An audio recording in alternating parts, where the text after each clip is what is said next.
We warmly welcome you and hope that our time together brings you comfort. My name is Marcia Reynes, Manager of Bereavement Support at JCFS Chicago. I want to thank Cantor Simon from Am Yisrael Congregation for opening our program. We extend our heartfelt appreciation to Scott Bauer and the board of the Lori S. Bauer Foundation for Sudden Loss for their generous support of this program. The foundation was established by Lori's friends and family in her honor to give help, healing, and hope to children and families that have suffered a sudden loss or crisis. Thank you for helping us to support those who are grieving. We will now review our program. Rabbi Joe Ozorowski will begin the program with a Hanukkah reflection. We will then welcome Larry Sofian to share reflections on his grief journey. Leah Shefsky will present thoughts on the grief process and coping with loss. We will then invite Cantor Stuart Simon to share some music. After this, Rabbi Joe will lead us in remembrance of our loved ones. At the conclusion of our formal program, we will invite you to join a smaller breakout room conversation with JCFS staff. This will give you a chance to share and be in community. The groups are optional, so feel free to leave after the formal program if you wish. Now, just a couple of other announcements before we begin. Just please keep yourself on mute, and that we are recording our presenters and PowerPoint slides only. The identity of all participants is kept confidential. If you want to communicate with a JCFS staff person during the presentation, please send a message to Ann Luban on chat. And so tonight we will learn more about our grief. And as the writer Helen Keller reminds us, we bereaved are not alone. We belong to the largest company in all the world, the company of those who have known suffering. We are here for ourselves and we are here for one another. We hope that our time together will help you feel more supported. We begin our program with some words from Rabbi Dr. Joseph Ozorowski. Rabbi Joe, as he is affectionately known, is a board-certified chaplain and rabbinic counselor at JCFS Chicago, where he leads our Jewish community chaplaincy program.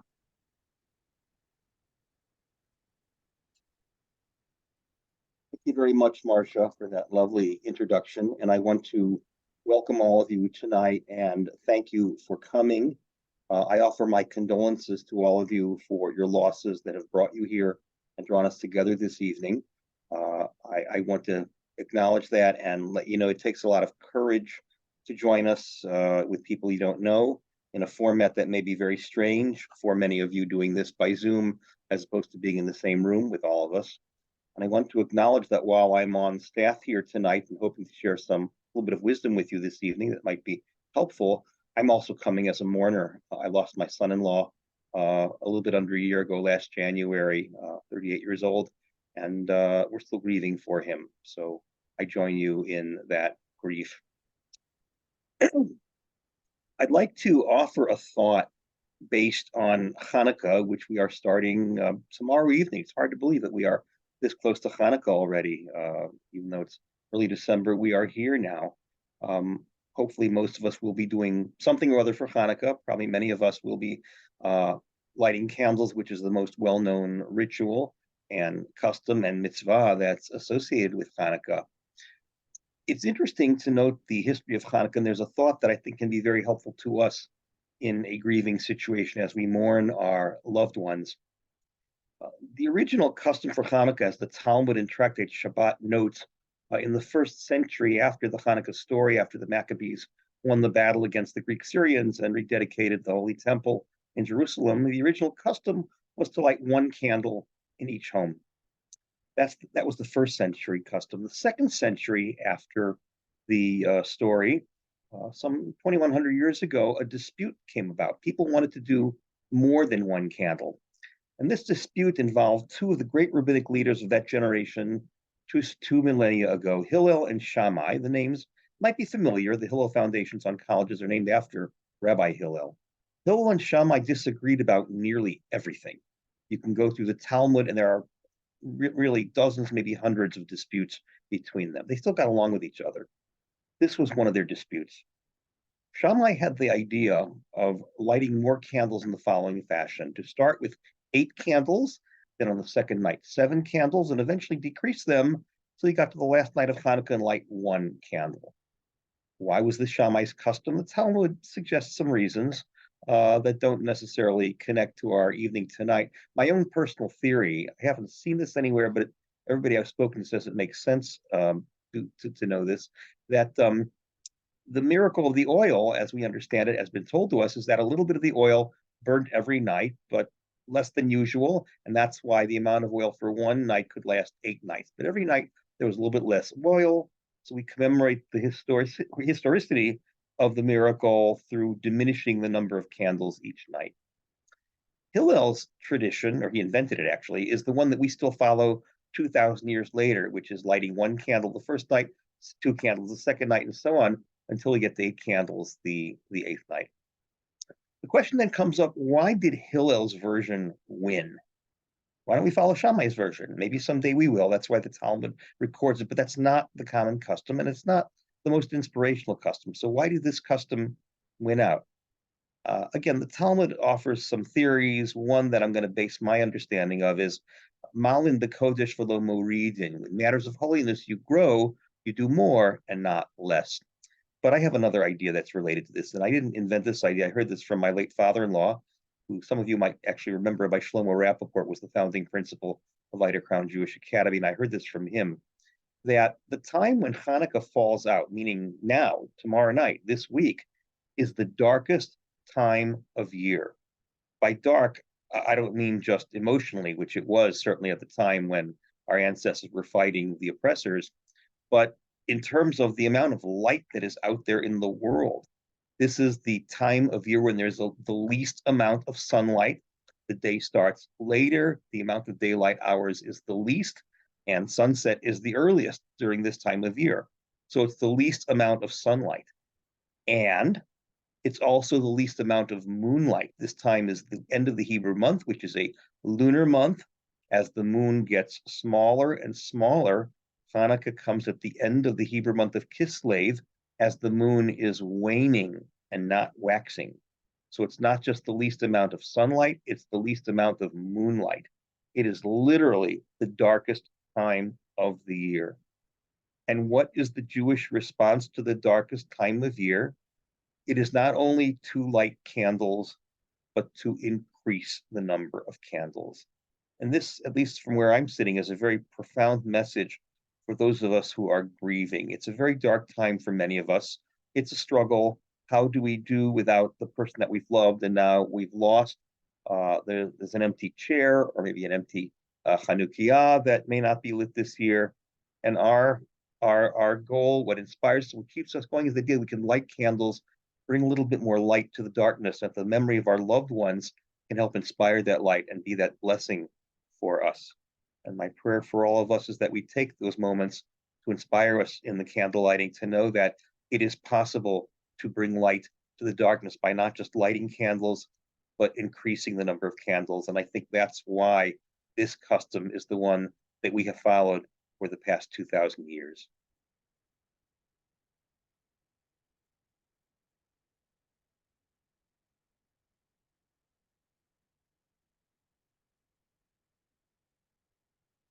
Now, I would like to introduce Larry Sofian, who is with us tonight, our guest tonight, who's going to share his personal grief journey following the death of his beloved wife, Artis.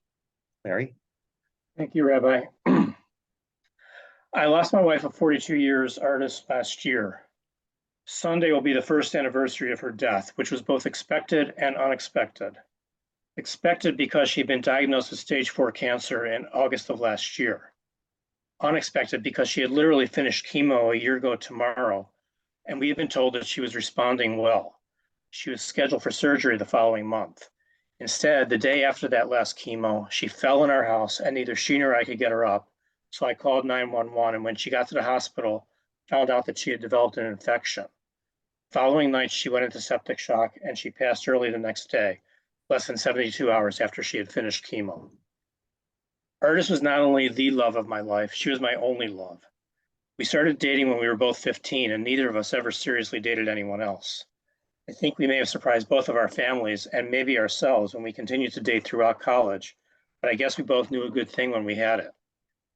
As I'm sure many of you experienced, the first few days after her death, particularly through Shiva, were a fog.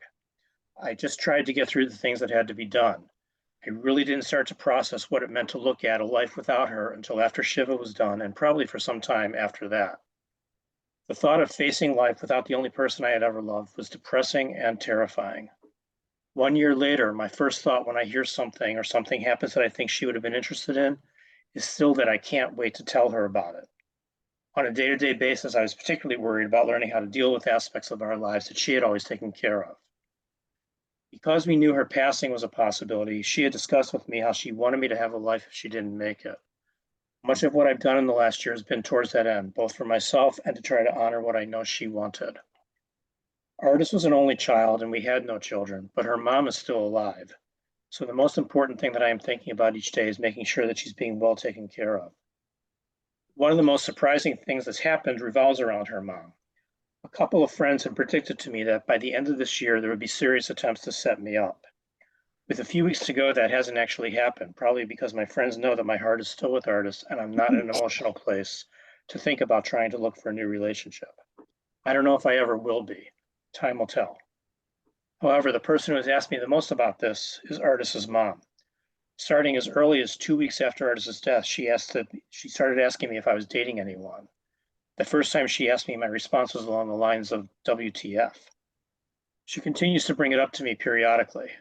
I know it's coming from a place of love. She wants me to be happy, but she's just the last person I was expecting to bring this particular topic up to me. Artist took care of most of our social life. While I've been blessed to be surrounded by a larger and deeper pool of friends than I ever realized I had, one thing I've learned to do in the last year is be more proactive in trying to get together with both them and my relatives. While Artist was alive, I was generally fine with whatever she wanted to do, and if we weren't getting together with others, we were typically fine just doing something ourselves. But I figured out that if I just waited for others, I could be spending a lot more time than I needed to alone in my house. I've also gone to some concerts and plays, things we used to enjoy doing before COVID, by myself. I tried this for the first time in April when I went to a Simon and Garfunkel tribute band concert. While I have always enjoyed their music, I was really going to see if I could enjoy something like that on my own. I learned that I can and have since gone to a bunch of other tribute band concerts at the same venue, a couple of times with friends, but also again with myself, as well as a couple of plays, again, sometimes with friends, sometimes by myself. When I'm going by myself, this has also involved learning to eat in a restaurant by myself. Still not a favorite thing to do, but I've learned I can handle it. Although I'm the least athletic person you've ever met, a group of friends encouraged me earlier this year to join a weekly pickleball game. I am predictably pretty bad at it, but everyone is just there to have fun, and I've enjoyed both playing and getting another chance to interact with people. I've also increased my attendance at Temple. We were members of Temple Chai, which closed earlier this year. Along with many other Temple Chai members, I joined Temple Bethel, which was a synagogue that Temple Chai's leadership encouraged the members to join. When I first made the decision, it was frankly because after everything that had happened, I just didn't have the energy to go temple shopping. And I figured if I didn't like it, I could go temple shopping during this year, by which time I'd be in a better place to deal with it. But I've been very happy with the experience there so far, and I've been going to services more than the two of us ever used to. I found it to be both spiritually comforting and, again, another opportunity to be with people. I retired 2 years ago after spending my entire career in public accounting, in which I worked with a lot of not-for-profit agencies. I always knew that I wanted volunteering to be part of my retirement life. While Artist was alive, I was and still am a board member of 2 agencies. After her death, I've picked up a couple of new activities. I volunteer for one agency where what I do is take seniors to and from doctor's appointments. And I'm getting re-involved with a program I volunteered with before COVID, where I, with another person, will act as a financial mentor to a low-income family for 2 years. Both of these also give me further opportunities to be with people. Of course, I also do my share of binge watching and I read a lot. That's been a hobby of mine since I was a kid. I've hosted a couple of holidays, Passover and Thanksgiving. Hosted but not cooked. I've always been good at knowing my limitations, and I knew I didn't have the skills to pull off cooking for either occasion, so I ordered the meals from restaurants. Even without cooking, this still felt a little bit overwhelming to me, When we would host occasions, artists probably did 90 to 95% of the work, and I wasn't sure that even without having to cook, I would think of everything I needed to do. But both turned out fine, and I now feel more comfortable that I can do these things. Again, knowing my limitations, another thing that has helped me is being willing to reach out to friends and family with questions when I'm doing something that she used to take care of and I'm not sure how to approach it. Whether it was texting a picture of a dish towel when I wasn't sure whether it should be washed with whites or darks, or having a question about baking a pre-made apple pie I bought for Thanksgiving, I learned that the same thing that we used to tell new people at work, there's no such thing as a stupid question, applies in personal life as well. Everybody is very willing to help. Finally, I've joined several support groups and attended a couple of events like this, which have been very helpful. I was skeptical of the idea of support groups when they were first suggested to me. I've never been big on sharing my deepest feelings. However, I find them really helpful. No matter how empathetic my friends and family are, they can't really understand my experience because they haven't lived anything like it. The groups also remind me that I'm not alone, and as hard as I may think I've had it, there are a lot of people who have had far harder experiences, dealing with the illness of their partner longer than I did, and or being faced with harder circumstances than mine. My overriding philosophy since Artist died has been, unless you're in the group of people whom I really despise, and I'm happy to say that's a very small group, if someone says they're interested in getting together and I'm available, I'm in. I figured it just beats the alternative. So for me, keeping busy and being both more open to invitations from others and more proactive in connecting with others has been the key to getting me through this last year. While I'll always be sad that Artist isn't with me, I hope that she would be proud of the way I've been trying to rebuild my life without her.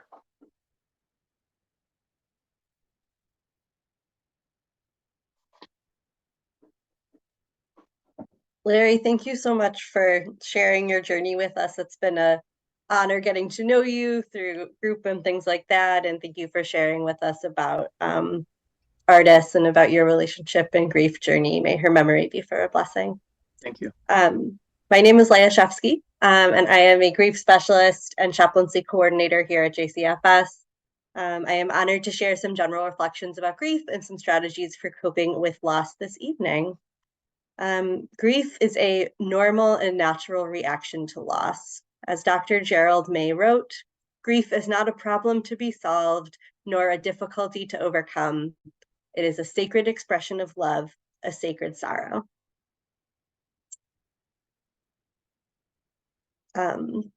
Although grief is universal, each person's experience with loss and grief is unique. There's no right or wrong way to grieve. And some of what I share over the next several minutes may work for you and some might not, and that's okay. There are as many ways to grieve as there are people grieving.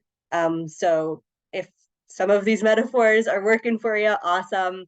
But they are offerings. So I want to suggest maybe trying them on and seeing if they feel good and taking what works and leaving what doesn't.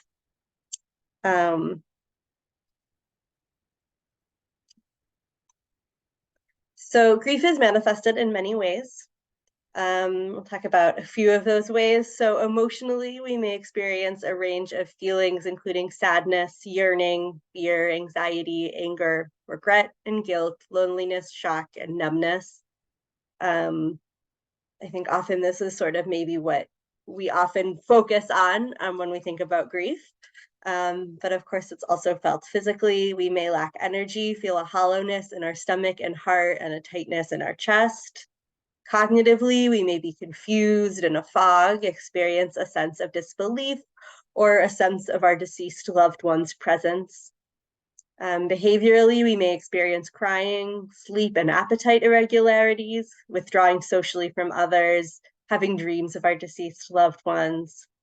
And spiritually, we may be angry with God and question our faith. And some of these may feel familiar to you, some might not. And there are, of course, many other ways. There are, of course, likely many other ways that grief has impacted you as well. Grief is also often likened to a winding journey with ups and downs and twists and turns. Grieving is not linear. It's a process. It takes time and there is no set timeline. I had someone in a group just yesterday tell me that someone told them they had 3 years to grieve and then they would be done. And we know, of course, that that is not how grief works. There's not a timeline, there's not an end date. Things might look different 3 years from now than they, do tonight. But you don't just get to tie it with a bow and leave it on the side. It's a journey. It's gonna go forward in different ways.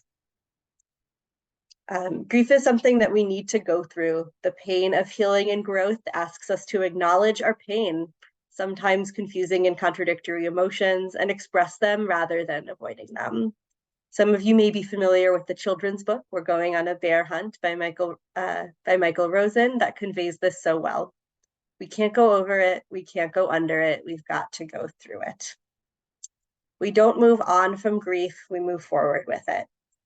Often one step at a time. And over time, we are able to integrate our loss into our life and carry our grief. Sometimes people feel frustrated when they think they are doing better, and then they may have a bad day where they can't stop crying. This is all part of the process, and it does not mean that they are not moving forward. Along that winding path are what mourners often describe as waves of grief. These waves can vary in intensity and frequency. Early on, when grief is very raw, the waves are high and intense and can feel overwhelming and overpowering. Slowly over time, the waves diminish in intensity and frequency. They get smaller, and there is more space between them. The waves can be triggered by something expected, a birthday, an anniversary, holiday, or yard site, or unexpected, hearing a song, smelling a certain food, or being in a certain location. We also talked yesterday in this same group about, for some reason, grocery stores seems to be a common trigger place for a lot of folks. Something that might, on the surface, seem so mundane. And although these waves of grief can be unpredictable, the challenge is to recognize that you are experiencing a wave of grief, and remember that no matter how much it hurts in the moment, the pain will eventually lessen. And for some of you, this is a year of firsts, including holidays that you will be celebrating without your loved one. We recently celebrated Thanksgiving, and Hanukkah begins tomorrow evening. At this darkest time of the year, how can you let life into your life, light into your life, enjoy moments of joy, even while missing your loved one, and even be a light for others? So a few tips and tricks that have been gathered as we cope with our grief to balance what we're experiencing internally with what might be happening around us as sort of this festive season continues.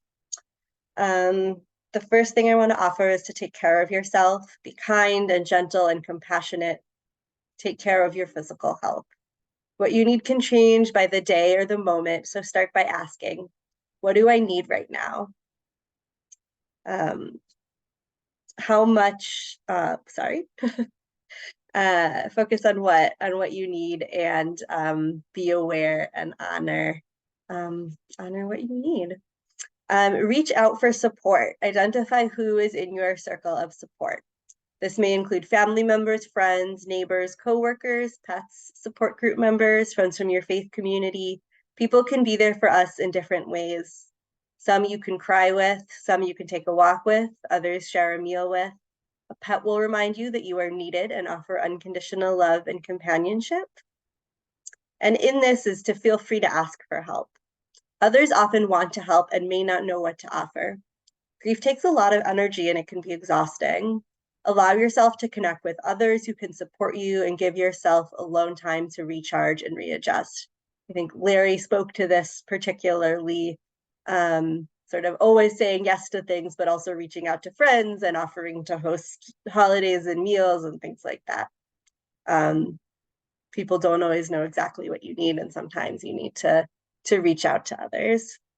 Finding ways to express your grief by speaking with a trusted friend or family member, participating in a support group or counseling. Consider writing your thoughts and feelings in a journal, or expressing yourself through art or music or through movement. Practice mindfulness meditation, whatever works for you. Sharing memories of your loved ones, finding a meaningful way to preserve or honor your loved one's memory can provide comfort and healing. And then plan ahead for special occasions or important dates. You can prepare yourself with coping tools for what you anticipate might be hard, which may include holiday gatherings, special occasions, or other important dates such as birthdays, anniversaries, or yard sites. We advise having an exit strategy. Think about what you can handle this year and eliminate the pressures about what you should or need to do. Feel free to create new rituals or traditions. It's okay to do things differently, especially while you are grieving. What is important right now is doing what is right for you. And then this sometimes is one of the most challenging, allowing for joyful moments. While we are grieving the death of a loved one, we are also trying to adjust to life after our loss. There are still people in your life and things that are special and meaningful to you, even if it seems hard to focus on this at this difficult time. There may be a lot of tears right now, and there can be laughter and moments of joy too. Allow yourself to do things that make you feel good. This may include reaching out to others or volunteering for a cause that is meaningful to you or your loved one. Serving others can be very healing. And again, Larry spoke to this as well, and the volunteer work that he's doing and how meaningful that's been. I think that there can sometimes be a guilt associated with being joyful when you're also grieving. And sort of holding both of those emotions can be particularly challenging. I don't have an answer there. I just want to acknowledge that it's possible and it's messy to feel those things at the same time. And the last thing I want to mention is use resources for additional support. Feel free to reach out to JCFS for counseling, for chaplaincy support, or grief support groups. I think many of the folks here tonight may already be involved with one or more of those things. And as Larry said, being with others who get it can help you feel you are not alone. The care you invest in yourself now will help you to carry your loved one's memory and legacy forward in meaningful ways. Please know that we are here to walk this journey with you, and you are not alone. Life may never be the same, but we can still learn to live our lives in a full and meaningful way, even after we experience deep loss. Thank you. And we know that sometimes there are no words for grief. I've just talked for a while, and it may have worked for some, and it may not have worked for others. But we do know that music can be a comfort when there are no words left. And so in light of that, I would like to introduce Cantor Stuart Simon to share some music and a brief reflection with us. Cantor Simon is the cantor at Am Yisrael congregation in Northfield. Thank you. I'm going to sing Psalm 118. Psalm 118 is Min HaMeitzar. Min HaMeitzar is found in the Hallel prayer, which actually is done at times of joy. It's done during Hanukkah. It's done on Passover, Pesach, Shavuot. It's done on Sukkot. And it's also done on Rosh Chodesh, the beginning of the month. All of these are happy times. So the question would be, why would I be doing this particular psalm now? Well, if you look at the initial verses, it is referring to a time of sadness, and unfortunately, it's something we've all experienced with loss. There's no way to avoid it. But what we're saying to God is, first, we're crying out and we're expressing our sadness, and then we're silent and we're waiting for a reaction. And the reaction ultimately comes when God lifts us from our time of darkness and brings us back to a time of light, a time of happiness. I hope that this song will soothe your soul It is a version of Min HaMeitzar, which was written by Deborah Sachs Mintz.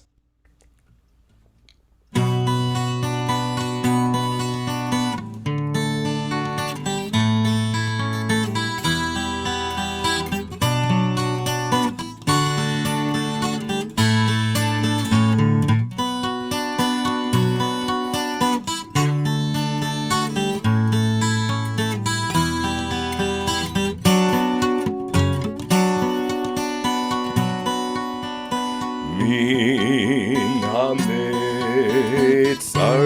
karatia Anani v'mechavia Min HaMeitzar karatia Anani v'mechavia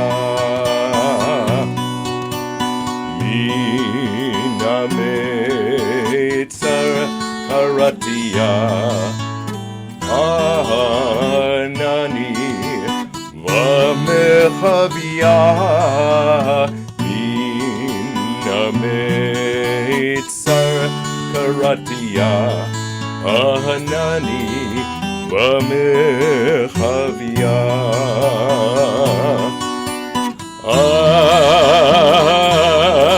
Adonai li lo ira ma yaseh li adam Adonai li lo ira ma yaseh li adam Min HaMeitzar karatia Anani v'mechavia Min HaMeitzar karatia Anani v'mechavia Min HaMeitzar karatia Anani v'mechavia Min HaMeitzar karatia Anani v'mechavia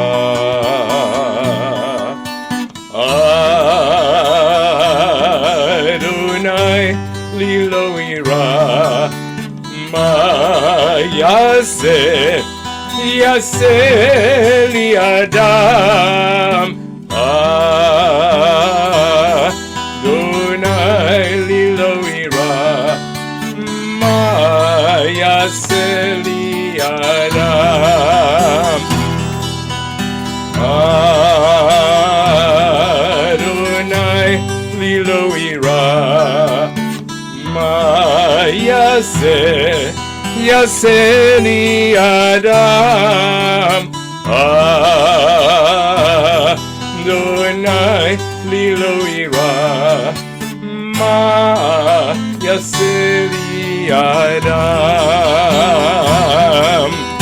Min HaMeitzar karatia Anani v'mechavia Min HaMeitzar karatia Anani v'mechavia.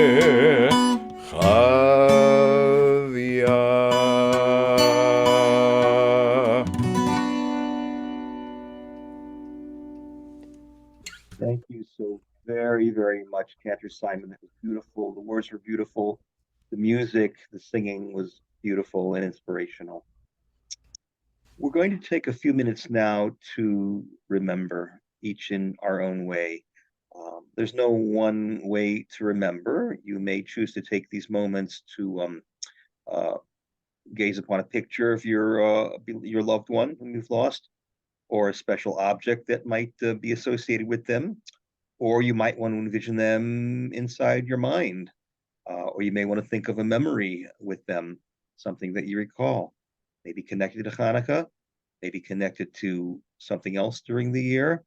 And so we invite you to spend these few moments to remember, let the blessings flow as you close your eyes or keep them open, whichever you wish, and think of the one you've lost and bring them back into your mind and into your life.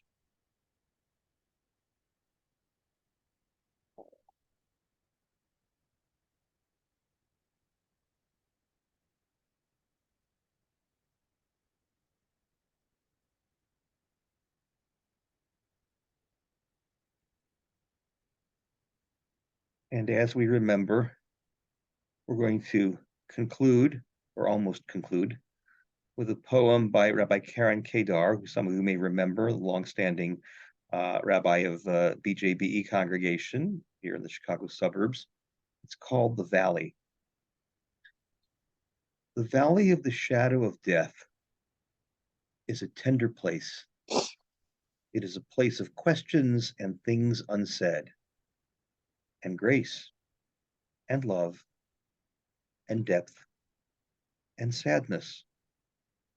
My heart is open, my breath is gentle.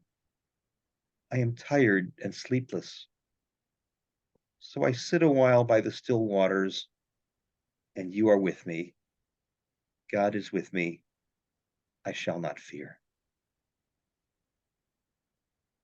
We want to take a moment to thanking you for joining us this evening.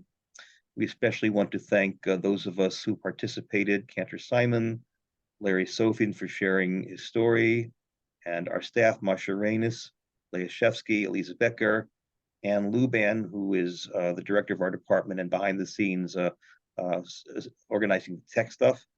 And of course, the Laurie S. Bauer Foundation for Sudden Loss for supporting this evening's program.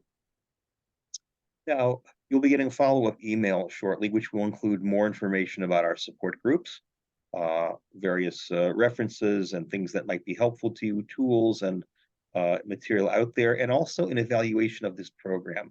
The evaluation is really, really important to us. It helps us know that we're doing what we're supposed to be doing. So your feedback on the evaluation is really important for the work that we do. So please, when you get the link, please take a few minutes to complete it. I think it's in the chat now. If it is, please do it right now while we complete. Actually, it should be in the chat momentarily if it's not already. So please do it now if you can. And we want to close the formal program with our blessings to you as you move along your grief journey. We offer again our condolences to you for your losses. We encourage you to continue to find meaningful ways to honor the memory of your loved one as you continue to honor your own well-being. And we try to strike that balance tonight. It's a balance that actually finds its roots in the Talmud, which talks about the two themes of honoring the living and honoring the deceased. Please remember that JCFS staff are always here for you.